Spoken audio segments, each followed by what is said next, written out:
Thank you for sitting in the center today. I appreciate it. The video last week, we could see Caleb's head and Riley and Sarah, and the rest of the church looked empty. And it wasn't, but that's what it looked like. So I appreciate your willingness to move, especially you, April.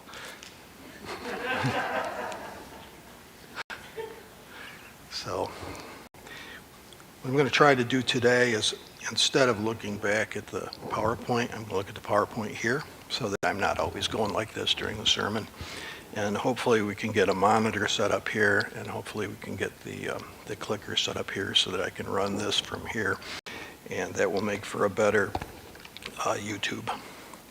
Well, today we're in the midst of a, what's the matter?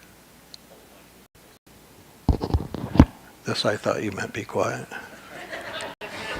I was trying to be subtle so that we didn't have to have a whole conversation. We're in the midst of a narrative. And let me just kind of give the setting here for people that may not have been here in previous weeks. King David has been on the run from King Saul. David is not yet king, but he's been anointed to be the king. And he's driven out of Israel by Saul, who was the king, and actually his father-in-law. And Saul dragged him, chased him all around the promised land, and finally he drove David and his branch of the army out of Israel into the land of the Philistines. And the king of the Philistines said, why don't you move down south and take this city down there? So David was in exile in Philistia, and his family and the families of all of the men who were with him were in this city of Ziklag. And so at some point, David was talking with the king of Gath, and the king of Gath said, well, from now on, you're going to be my bodyguard. And so David went up to Gath with his Israelite army, and there came a point where the king of Gath wanted to fight against Saul, who was the king of Israel.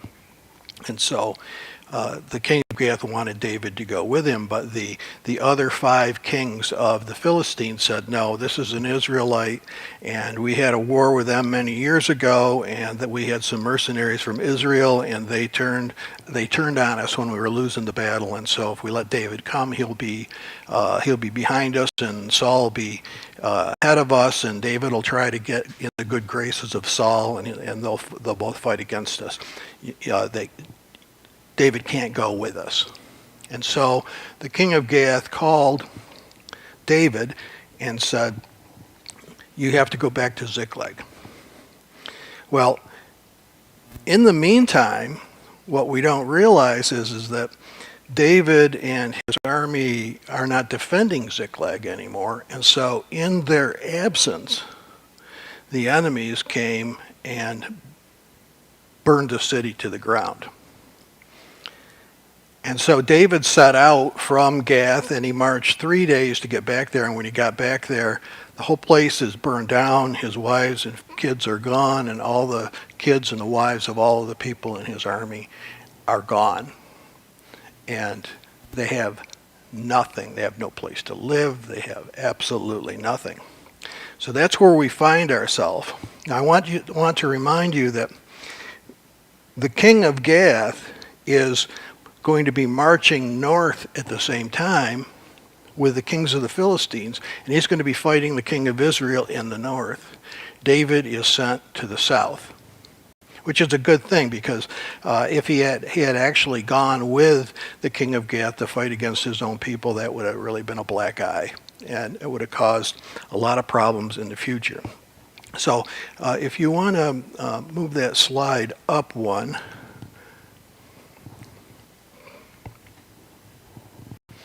Yeah, if you're watching online, please like and comment. That will help people see this video. Click on subscribe. Got a bunch of subscribers now. Kelly says we only have like 3 people watching the live stream, but it seems like there's between 15 and 20 people are watching these videos later. So if you're watching the video, please donate online. We need your money. We like your money. So I want to talk to you, go ahead and move it up again, please. A matter of timing. This sermon is about a matter of timing and how God works things out even in the midst of terrible tragedy. Go ahead there, please. See, I gotta move mine up here.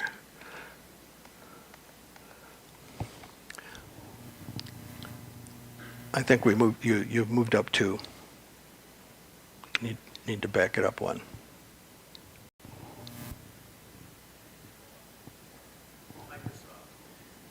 Microsoft, of course.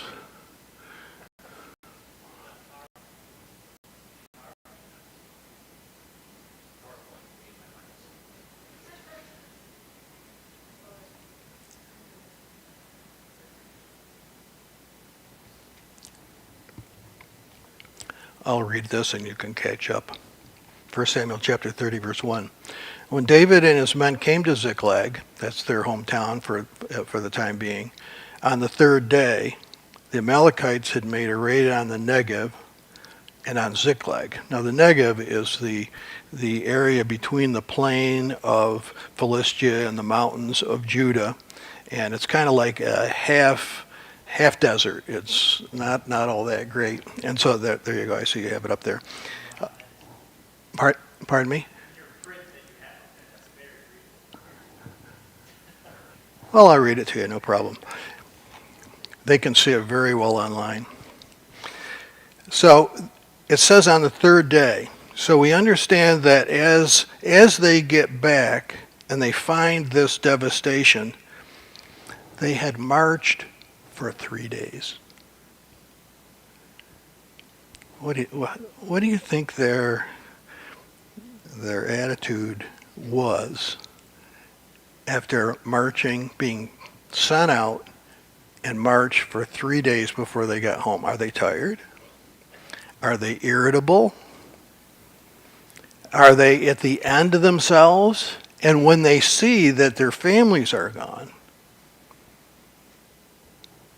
what's their reaction going to be?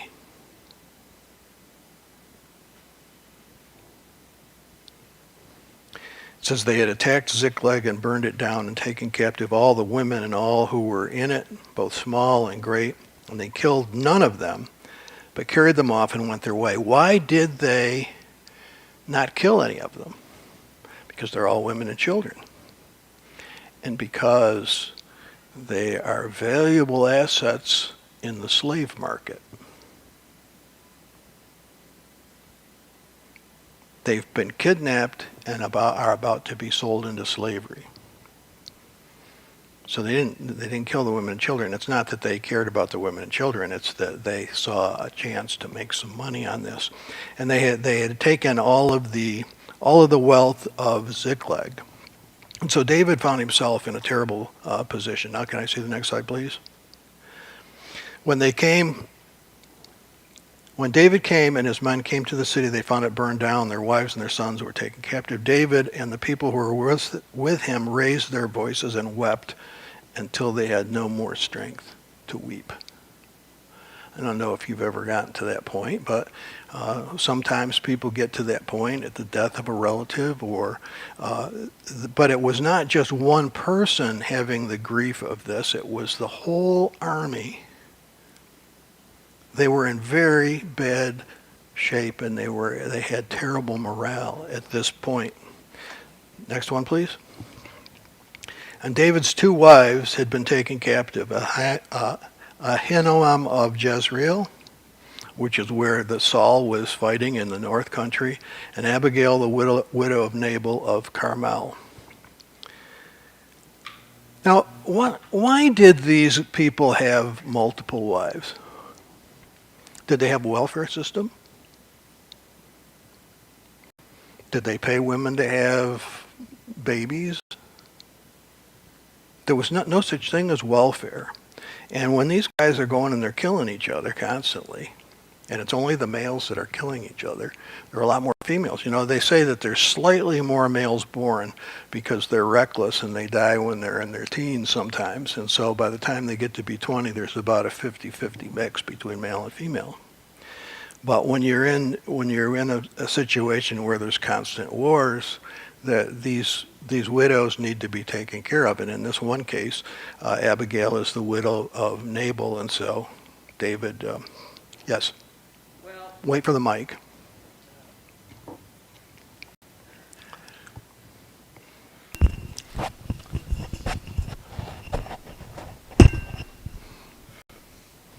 at no point does God tell anyone to take more than one wife.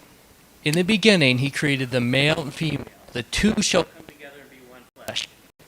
Everybody always says, oh, all these Israelite kings had multiple wives, so your views on marriage are irrelevant. God never told them to do it. That's just what they did.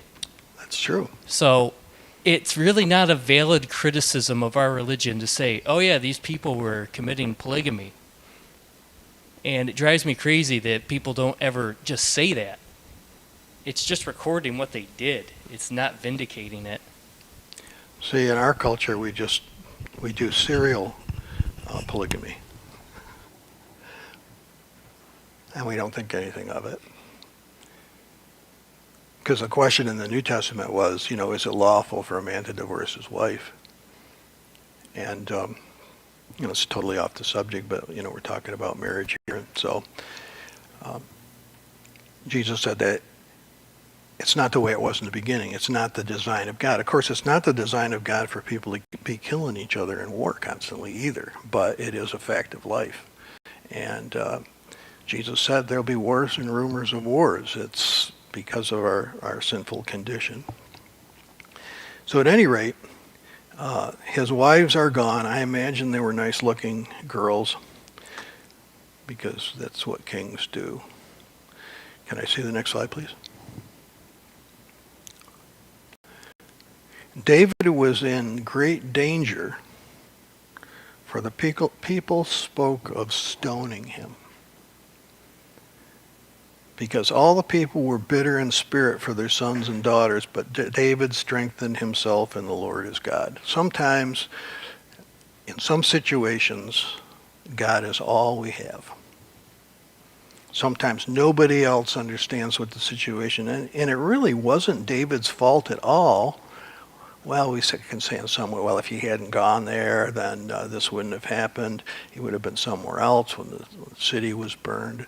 Or if he hadn't escaped, if he just had faith in God and didn't leave and become an exile, then this wouldn't happen. But it doesn't matter when the people are completely upset. They have to blame somebody. And who do you blame except the president?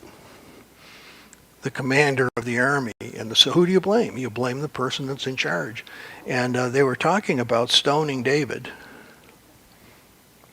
Now, does this sound like Christian people following their pastor? You know, sometimes pastors get stoned. This is really a good church. We never had any problem with anybody trying to stone me here. But when I go to some places and talk to pastors in a pastors only setting, they tell some horror stories. That, you know, they were thrown out. When I was in Bible school, there were a lot of pastors' kids there, and they were very bitter, many of them, because of the way that their mother or father, whoever was the pastor in the church, had been treated. And that's why we never talked bad about anybody in the church in front of our kids, because we didn't want to. We didn't want them to get that attitude. And when they grew up and saw some things that happened, they said, wow, we didn't believe people could be like this. But here's people that are following David around the world, really, the whole nation of Israel, and they've come to a place where they're so angry that they're willing to kill their leader. And David had nobody else, so he strengthened himself in the Lord. And this really is good for us, because if we get into a place where we don't know what to do and we don't know who to talk to and we don't know which way to turn, there's always God, and he's always there waiting for us to come to him. Next one, please. And David said to the priest Abiathar, the son of Ahimelech, remember him? He is the only priest that escaped when this King Saul, who was fighting the king of Gath up in the north at this time, concurrently with what we're talking about, and Abiathar's family was all killed, and he escaped to David, and he has this ephod, which is kind of like sacred dice, and he can throw the dice, and if they come up one way, it's yes, and if it comes up another way, it's no, and if it comes up, one heads and one tails, it's an indecisive thing. And so, because of the fact that the priest, the only high priest that there was with David, and the reason that he was with David is because he had been forced out. But there he was, and he had these sacred dice, and he, dear God, give the proper lot. Now, did they use lots in the New Testament? What do we do about Judas? He's dead. They threw lots, and they chose a replacement for Judas by this same method. And so the priest said his prayers, and they threw the sacred lot, and the answer came back, go after them. Pursue them. You will overtake them. I think it was three different. Will we rescue? Yes, you will rescue them. So David has the benefit of a priest, somebody that can stand in between himself and God. Just like we have Jesus. We have a priest. A better priest than the priest that David had. And so he gets the answer. David also has the prophet Gad with him, although he's not mentioned in the story. So he's able to ascertain the will of God by listening to the priest who has the relationship with God that David needs. Pretty cool, I think. Next slide. And David set out, he and the 600 men, it's hard to see, who were with him, and they came to Wadi Bezor. Now, in the previous slide, they're ready to stone him. But when he says, let's go and make war with these people, and let's rescue our families, they're all with him. Because they have a common enemy. And it's a lot easier to get people together and do things when there's a common enemy. It's much easier to get people to fight a common enemy than to go for a common good. That's just a fact of life. And so we have this Wadi Bezor, which is a wadi is a seasonal stream. Like the Menteith Creek is up here. In the summer, it can completely dry up. Right now, it is roaring because of all the snow and all the rain that we've had. And so they come to this place. We don't know what time of year it is, but it says David went on, and they came there, and they couldn't go any further because 200 of them were too exhausted. They had marched for 3 days. They had cried till they couldn't stop crying. They had problems and came after David. They've left off, and we don't know how far this particular part of this stream is from Ziklag, but apparently it's some distance. And 1/3 of the people have no strength to go on. Have you ever had no strength to go on? I can remember certain times in my life when people died and there were issues in the church, and it was like people would come to me and they want me to pray for something, and I was in no place to pray for them because, I had problems of my own. And I think we can get in those kind of places. And so 1/3 of the army is too tired to cross the stream. So maybe it was at a time when the stream was running. I'm not sure. Next slide, please. In the open country, they found an Egyptian. And they brought him to David, and they gave him bread, and he ate. And they gave him water to drink, and they gave him a piece of fig cake and 2 clusters of raisins. Yeah.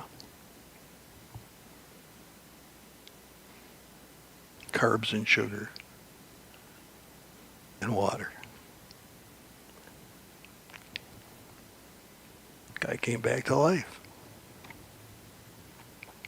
His spirit revived. He had not eaten bread or drunk water for 3 days and 3 nights. Now, I'm not sure if this means that they had left Ziklag 3 days and 3 nights previously. If that was the case, then the raiders would have raided the city of Ziklag at the same time that David and his army had left the king of Gath and marched back. But it could also be that he was left behind on the way in. We're not told. So it could be a 3-day walk for them, or it might not be. And so they found this guy. He's an immigrant. He's not really a friendly guy to the Jews because the Jews had formerly been slaves in Egypt, and they came out and the Lord destroyed Egypt because they had enslaved God's people. So those who think that slavery can be a good thing ought to think about that. The whole country was destroyed when those people were enslaved. The punishment came upon them for that. And so they found this guy, and what was he doing there? Next slide, please. David said to him, "To whom do you belong? Where are you from?" And he said, "I'm a man from Egypt, a servant to an Amalekite." Now, that's the way they translate it in 21st century English. And if you look at the older versions, it says, "I'm a slave of an Amalekite." He's somebody that has been stolen, kidnapped from some place where these Amalekite raiders had gone in, and maybe he was taken as a boy. He's still young. He says, "I'm a young man." And so he has been, he's part of the spoils of war of another Amalekite raid. And these Amalekites, as I pointed out to you in a previous video, these are people that came against the children of Israel way back when they came into the promised land, and they nipped at their heels, and God said, write it down as a memorial. God will have war with the Amalekites forever. And Saul, the previous king, he's almost previous king, the almost ex-king, he's still alive, but he's fighting the battle up in the north at the time. He was told early on in his kingship by the prophet that go take care of the Amalekites. God, these people are a problem. They're raiders. All they do is go around and burn places down and take people's stuff and sell their people into slavery. It's not good, right? Would we agree? So here's a guy who, even though he speaks a different language, he's not even in the same family as the Semitic people, the Jewish people and the Arab people. He's from Egypt, and he's been left behind by his master. He's been simply discarded because he's too sick, and his master has no care for him. He doesn't drag him along and nurse him back to health. He just leaves him in the desert to die. And David comes upon this guy, and he gives him, raisins. And raisins are okay. I don't care too much for fig cakes. I like bread. They saved his life. And so David realizes that this guy might be useful. Next slide, please. I want you to notice in this verse 14, we see that the raid of these Amalekites was not just to Ziklag. We had a raid on the Negev of the Cherethites, and on that which belongs to Judah, and on the Negev of Caleb, and we burned Ziklag down. So they have raided the whole vicinity, not just David's city. They had stolen people from all these different areas. They'd stolen wealth from all these different areas. While David was on his trip north to be with the king of Gath, and he had left his area unprotected, and they took advantage of it because they will always take advantage of people who are weak. The strong always try to take advantage to their advantage over those who are weak, and that's what they did. And so David here learns that it's not just his city, but it's these other places. Next slide, please. He said, will you take me to the raiding party? And he said, swear to God. I like the way this is working. I don't really have to turn around. You're doing a good job. Swear to me by God that you will not kill me, or hand me over to my master, and I will take you down to them. Click it once more, Jonah, please. It's not going. Oh, I have to click it here. What a moron.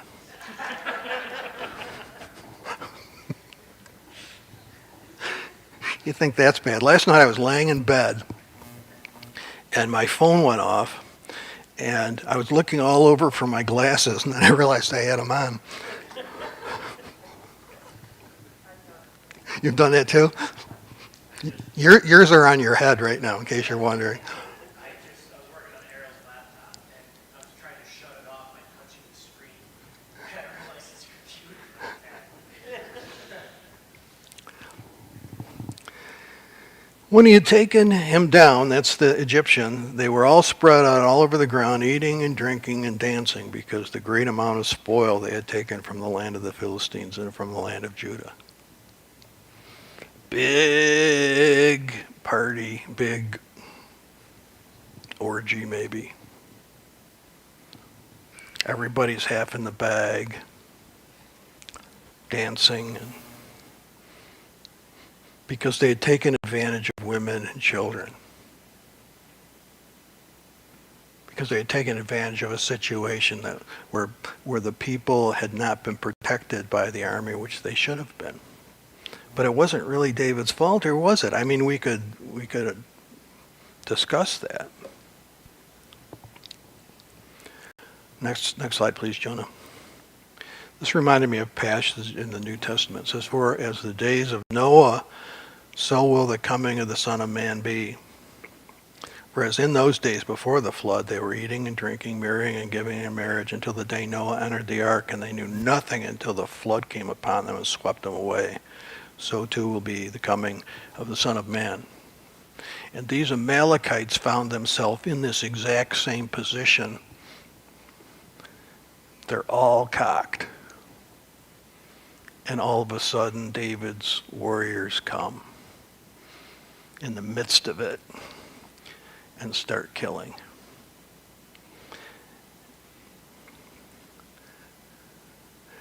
Next slide, please. David recovered all the Amalekites had taken. David rescued his 2 wives. Nothing was missing. Small or great, sons or daughters, spoil, or anything that had been taken, David brought back everything. Pretty amazing. David also captured all the flocks and herds which were driven ahead of the other cattle, and the people said, this is David's spoil. So all the cattle of all these other places that had been mentioned were there with the Amalekites, and when they captured all this stuff, the people said, okay, you can have all those flocks, no problem, you keep them. So he instantly becomes a very rich man. They were going to stone him the day before, well, a couple days before. Next slide, please. And David came to 200 men who had been too exhausted to follow David and who had been left at the brook Besor. See, in this translation it says brook. And went out to meet David and to meet the people who were with him. And when David drew near the people, he saluted them. Then, I hate this verse right here. Then all the corrupt and worthless fellows among the men who had gone with David, these were not all good guys.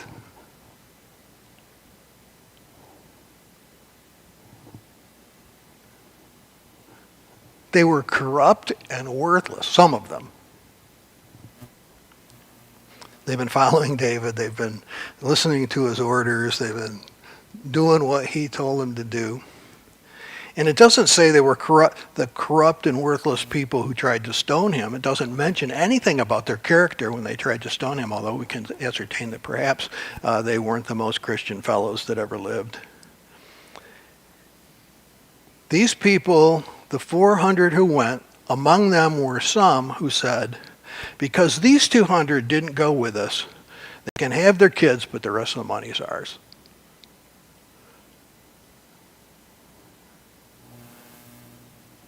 Yeah.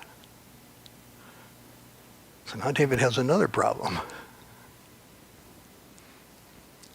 Is this human nature? It's human nature for the strong to take from the weak.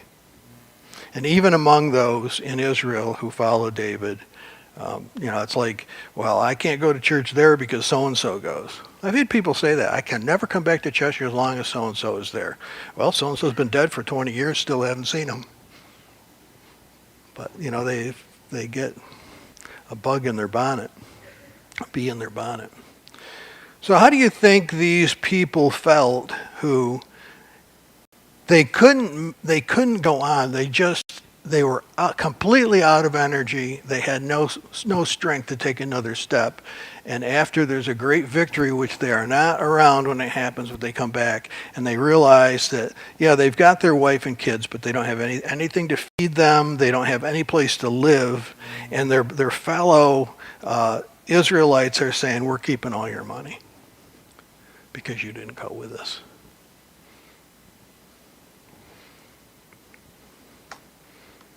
Next slide. David said, you shall not do so. With what the Lord has given us, he preserved us and handed over to us the raiding party that attacked us. Who would listen to you in this matter? For the share of the one who goes down into the battle shall be the same as the share of the one who stays by the baggage. They shall share alike. And from that day forward, he made it a statute and an ordinance in Israel. And it continues even to now.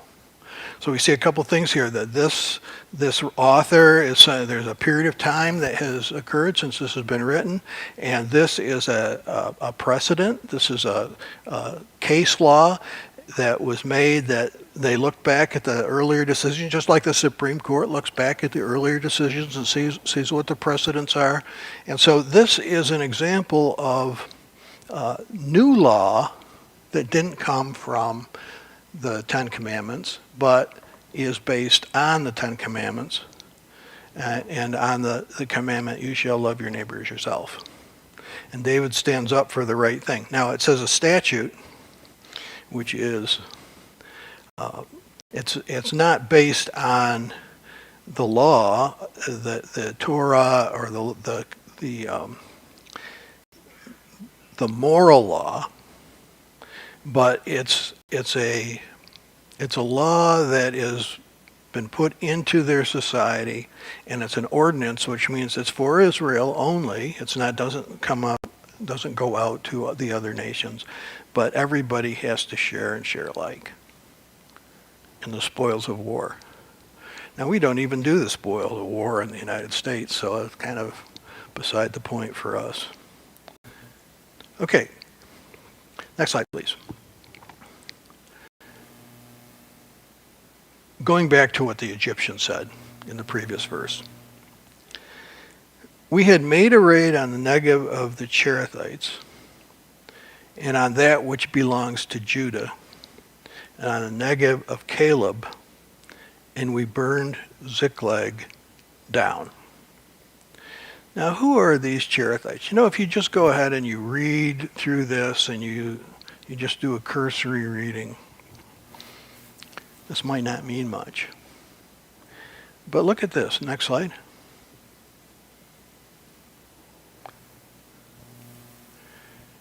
A group of foreign mercenary soldiers serving as a bodyguard for King David, also translated executioners. These are non-Israelites. They're living in this area where the Amalekites came in. And eventually, These people become bodyguards for King David. Why did they become bodyguards for King David, and why were the name of these people executioners? If we stay away from there, those people are cannibals.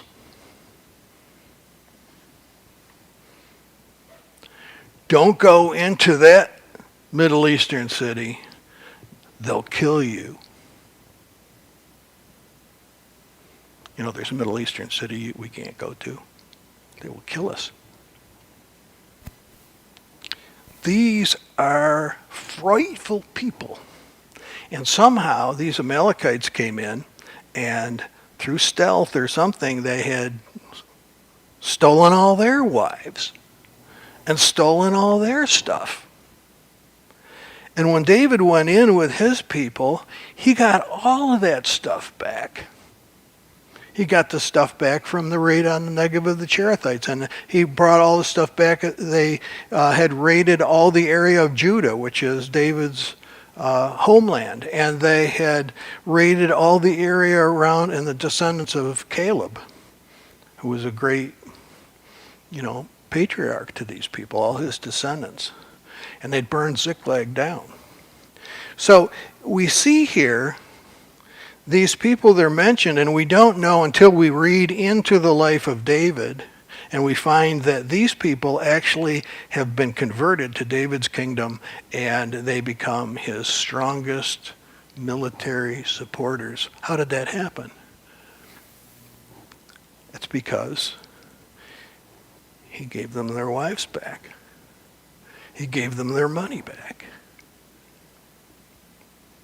He was their hero.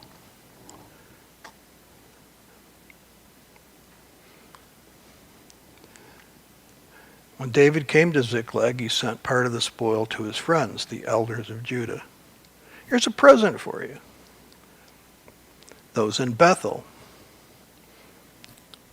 Can you see that okay? Yeah, the ones in bold, these are what these names mean. Bethel, Ramoth of the Negev. Arior, Shipmoth, Eshtemoa, Rachel, Jerahmeelites, Kenites, Hormah, Borashan, Athak, and Hebron. All the places where David and his men had roamed. He brought back everything that he took, and he brought it to the area of Judah where he is from. In the meantime, Saul is in the north. The king of Israel is in the north, leaving this area completely unprotected. And the Philistines are fighting with him in the north, and ultimately he dies in the battle. Ultimately, he dies in the battle. He's neglected all these people, and at the same time, David is there giving them all their stuff back. He's not taxing them. He's giving them back what was theirs to begin with. And this timing is incredible, because if he hadn't been rejected in Gath, he would have possibly been up there with the Philistine kings fighting with Saul, and these people would have been devastated. But the way the timing went, and the fact that the Philistine king said, no, we're not going to fight with this guy, get rid of him. And so he gets back in just enough time to be able to overtake them and get all of this stuff back. And then he doesn't keep it for himself, but he distributes it to those places where it came from, to his friends, to his relatives, and he makes himself the hero of Judah. So, God's timing. Now, bad things happen to people. Oh, just accept Jesus and everything will be wonderful. That's a lie. It's a big lie. It's the kind of lie that'll make people start out, and then when persecution comes, Jesus told the story of the seed that was scattered and it came up, but as soon as any kind of persecution or trial comes, they fall away. We shouldn't tell people such things. Life is going to be difficult. Life is filled with weeping. Life is filled with situations that we might find ourselves in that are no fault of ours. But the good thing is even if they're going to stone you, you can still strengthen yourself in the Lord. Who has a comment? Boy, I really preached a long time today. I did get it all done, though. Who has a comment? Okay. Wait for the mic.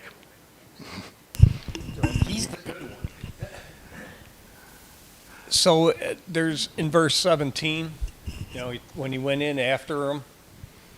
When he went in after the Amalekites? Yeah. 400 got away. Oh, yeah. Why didn't he pursue them? And is They that were on the- camels, and he was on foot. On foot. Okay, I thought. And I like the way it says that. He killed them all except the ones that got away on camels, which was 400, right? Yeah, Yeah, they were infantry. he just couldn't catch them. Couldn't catch them. Okay, thank you. Anyone else? Priscilla? Right. In John, it says, we'll have troubles, but Jesus says, take heart, I've overcome the world. In the world you will have tribulation. And yet some people are teaching will be removed from tribulation. Don't get it. Not what Jesus said. Good point. Anyone else? So it's the race day today? That's the big deal?